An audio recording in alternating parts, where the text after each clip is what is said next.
दोस्तों, लोकसभा चुनाव अब लगभग खत्म हो गया है और अभी अभी एक ओपिनियन पोल निकलकर सामने आया है। दोस्तों, इस पोल से आसानी से मालूम किया जा सकता है कि लोकसभा चुनाव में कौन जीत रहा है और कौन हार रहा है। क्या फिर नरेंद्र मोदी प्रधानमंत्री बनेंगे या फिर राहुल गांधी चुनाव जीत कर बनेंगे भारत के प्रधानमंत्री? चलिए जानते हैं। दोस्तों, हम सबसे पहले उत्तर प्रदेश की सीटों पर नजर डालते हैं।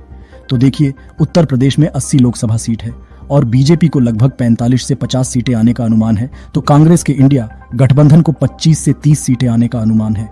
हालांकि बीजेपी को इस बार भारी नुकसान का सामना करना पड़ सकता है। तो वहीं महाराष्ट्र में कुल 48 सीटें हैं और अनुमान लगाया जा रहा है कि महाराष्ट्र में बीजेपी को 16, इंडिया को 30 और अन्य के खाते में 2 सीटें आ सकती है। और यहाँ पर भी बीजेपी की सीटें घटती हुई दिख रही है। तो चलिए बात करते हैं पश्चिम बंगाल की। तो पश्चिम बंगाल में लोकसभा की कुल 42 सीटें मौजूद है, जिसमें से बीजेपी को 8 सीटें मिल सकती है, तो कांग्रेस की इंडिया गठबंधन को मात्र 1 से 2 सीटें मिल सकती और वहीं ममता बनर्जी की पार्टी टीएमसी को 33 सीटें मिलने का अनुमान है, क्योंकि ममता को हराना बेहद मुश्किल है। हालांकि ममता बनर्जी इनडायरेक्टली इंडिया गठबंधन को सपोर्ट कर रही है। तो चलिए अब बिहार की ओर। तो बिहार में लोकसभा की कुल 40 सीटें हैं और वहां बीजेपी को 15 सीटें मिलने का अनुमान है और कांग्रेस के इंडिया गठबंधन को सबसे ज्यादा 24 सीटें मिलने का अनुमान है।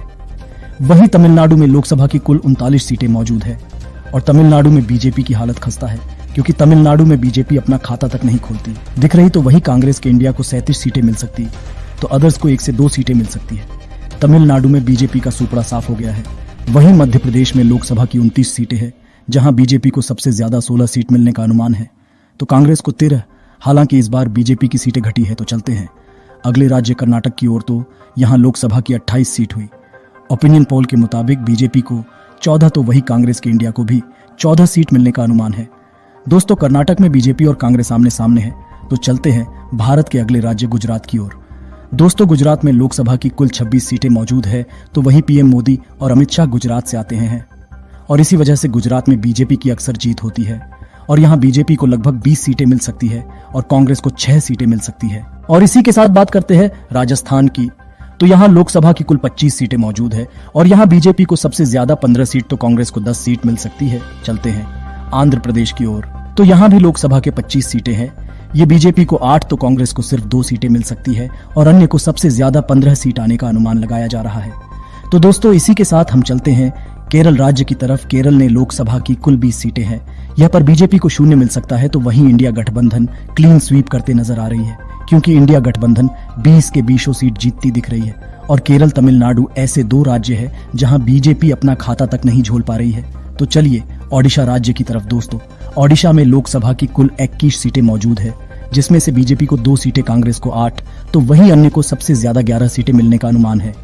इसी के साथ तेलंगाना में लोकसभा की कुल 17 सीट है, जिसमें बीजेपी 2, कांग्रेस 13, वहीं अन्य को 2 सीटें मिलने का अनुमान है। वहीं झारखंड में लोकसभा के कुल 14 सीटें हैं, जिसमें बीजेपी को 3 सीटें, कांग्रेस को 9 और अन्य को 2 सीटें मिलने का अनुमान लगाया जा रहा है।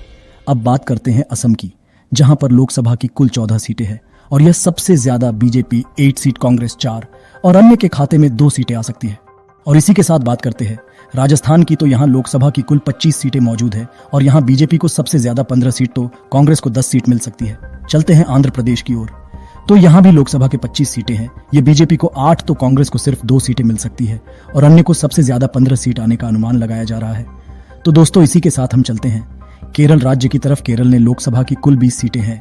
यह पर बीजेपी को 0 मिल सकता है, तो वहीं इंडिया गठबंधन क्लीन स्वीप करते नजर आ रही है, क्योंकि इंडिया गठबंधन 20 के 20 सीट जीतती दिख रही है। और केरल, तमिलनाडु ऐसे 2 राज्य हैं जहां बीजेपी अपना खाता तक नहीं झोल पा रही है।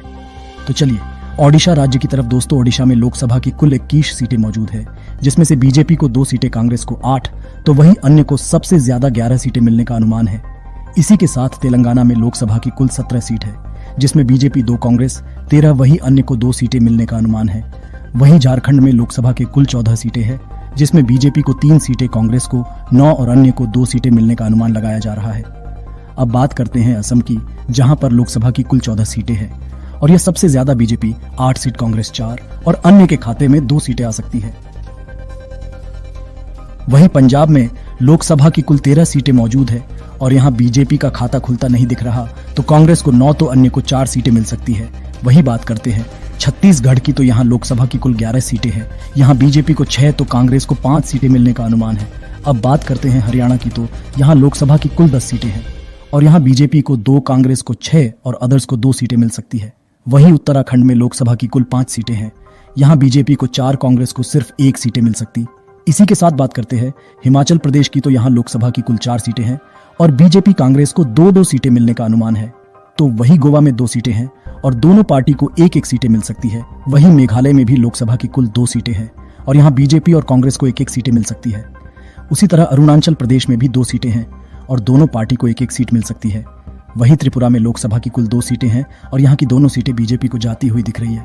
वहीं मणिपुर की लोकसभा की दोनों सीट कांग्रेस को जाती दिख रही है। वही बात करते हैं मिजोरम और सिक्किम की। तो मिजोरम में लोकसभा की 1 सीट है और ये 1 सीट कांग्रेस के खाते में जाते दिखाई दे रही है। और सिक्किम में भी लोकसभा की कुल 1 सीट है और ये एक अदर्स के खाते में जाते दिख रहा है।